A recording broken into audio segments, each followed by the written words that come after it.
All right then, ladies and gentlemen, welcome to Literally Just Mike. All right, my name is Mike Destin, the man, the myth, the legend. If the man is now known, the myth is no longer a myth and the legends are true. Yeah, we have with us Adam. Please remind, do you want to say your last name? I don't know if you want to. That is the last. First name, Dominic. Dominic. Oh, I've been calling Adam like it's his first name. And do you have a middle name? Junior. Junior. Well, I'm supposed to be a junior. You're supposed to be a junior. But because I wrote I signed as junior. Okay. When I came here, they say, no, that's now your middle name. So. Wait, hold on. So your middle name is Junior? Well, my his name is Dominic. Okay, so now, you're junior, he's senior. I'm junior to the Americans now. I'm not a junior.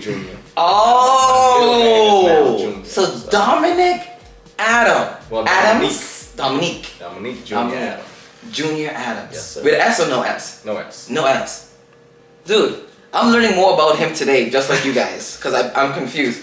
My name is just Mike Destin. There's no middle name, in case anybody wanting to know. Okay, so Adam, you're here because you have a story. Yes. You're here because we spoke, and there was something very, very interesting about the story that you told me about your relationship, yes. About your marriage, that I figured that, the average Joe are not being told, especially if they're on social media and they're watching all these little 30-second TikToks and Instagram videos, and they're being sold, a lie, or they're being sold a narrative, but, I wanted to bring an honest take, on what marriage is. Because no one prepares us for marriage. Yes. We go to counseling. Yeah, we try to read books. It ain't like the real thing. It ain't the real thing. It ain't the same. You would agree it's not? I would agree. Not quite. How long have you been married? Ooh.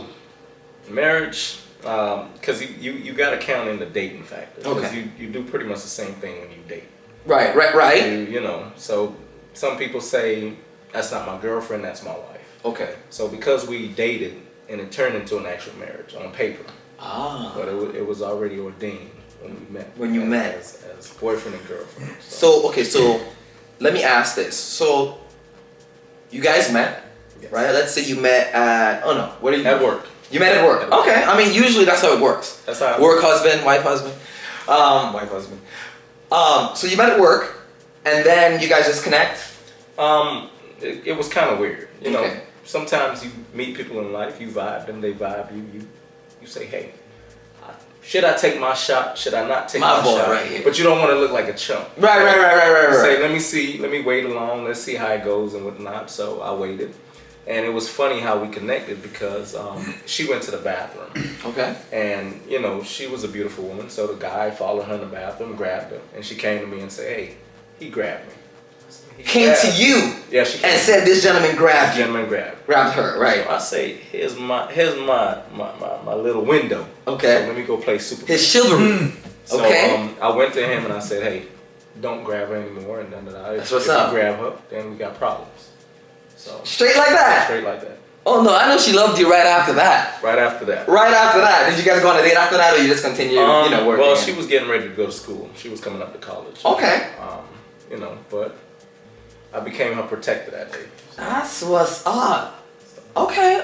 So you guys met at work, came off of school, you guys started dating and, maybe courtship, I don't know exactly. Did you do an formal engagement to get engaged and then get married, or did you guys go straight for the kill? No, she was more technical. So she was the one that took her time and she wanted this extravagant every $15,000, $10,000, $20,000 wedding and who? With my checks, I was like, who? We work at the same place. What are we? Real estate agents? How are we gonna? But she did it. When women want something, right? And it's like they don't want to mess it up. That's their dream to get married. That's their dream to have a house. Right. They save for it. Us, we don't. We say, hey, I got $500. I can't do nothing with that. But they say we got $500. Let's save 20. Let's save.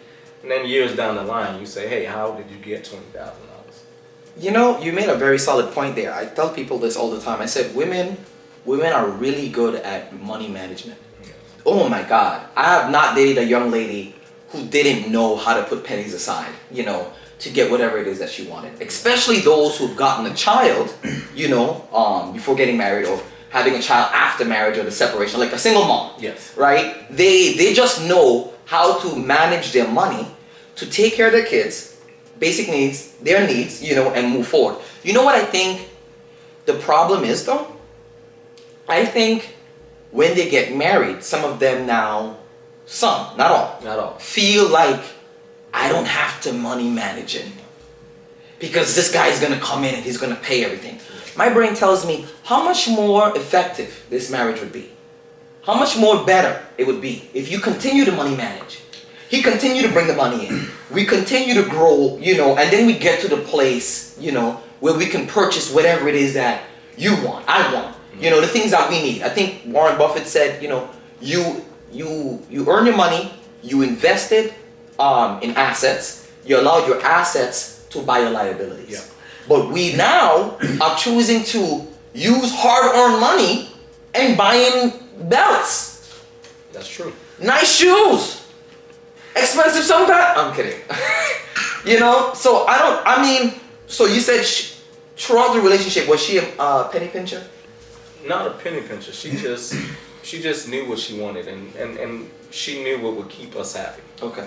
So, and then some men, they get into that stage of, oh, you make more than me, so now I feel less of a man. Which it shouldn't be that way. You make more than me, so you're gonna help us grow more. So they get into those little fights. You make more than me, I make more than you. Let's do this, let's do that. So that one now becomes two, because now they have two different mind frames. And two different bank accounts, and then everything is yours, and this is your side of the house. Yes, and this is and mine. that's when the relationship starts to go chaos. But when they were one, Right. they were happy. They got stuff done. They went on trips. Right.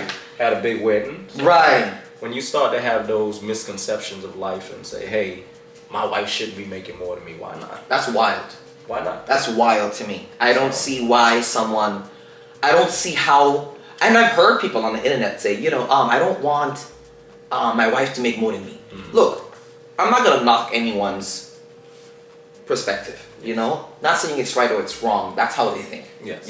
We all grow in life and get to a place that maybe we realize, hey, what we used to think, what we used to do, that wasn't quite. But I've heard people say that I don't want my wife to make more than me. And it's crazy. I'm trying to fathom, okay, why is that? And I feel like I spoke to quite a few people, men, and a lot of them boiled it down to, when I boil it all down, that when the woman makes more than them, the woman no longer respects them. What do you think about that? That's not true. And I think when people think like that, they kind of, okay, let's say you get into a relationship, you've been in a relationship for 2 years, and God say that relationship's gonna last for 10 years. Okay. So now, if you keep your wife in the bracket of poor, because 20,000, 30,000 is what they consider below. So if you say, I don't want my wife to make more than me, you're gonna stay the same. So now you have her making 20,000, you making 20,000, when she could have got a job where she was making 60 or 80,000. Now you're in the 6-figure bracket. But because of your selfish thoughts and stuff like that, you stay poor for the next 10 years. That's just because you didn't want your wife to make the macho-ness in you. And I think the macho, the ego. I think people aren't truly how do I want to say this? I don't think people are really wanting people to grow, and wanting people, like the person that you say that you're in love with. Yes. Because if you say that you're in love with this person, like truly, not what the social media is saying or whoever, like you saying that this person, I would literally lay my life down for this person. Yes. Why wouldn't you want this person to be the utmost best that person could be, And it really just causes that chasm in the relationship. So it baffles me. But I wanna talk about you. Yeah. I don't want to do too much talking. Okay. I want you, to express that which you have. So before we just jump right in, could we literally just jump right in? Tell us a little bit about you. Just a little bit, whatever you feel to share, whatever you feel, just let us know. Because I want them to know that this ain't AI. He's not a robot. Gotcha. He's a person with feelings, you know, and experiences, you know, and we need to feel that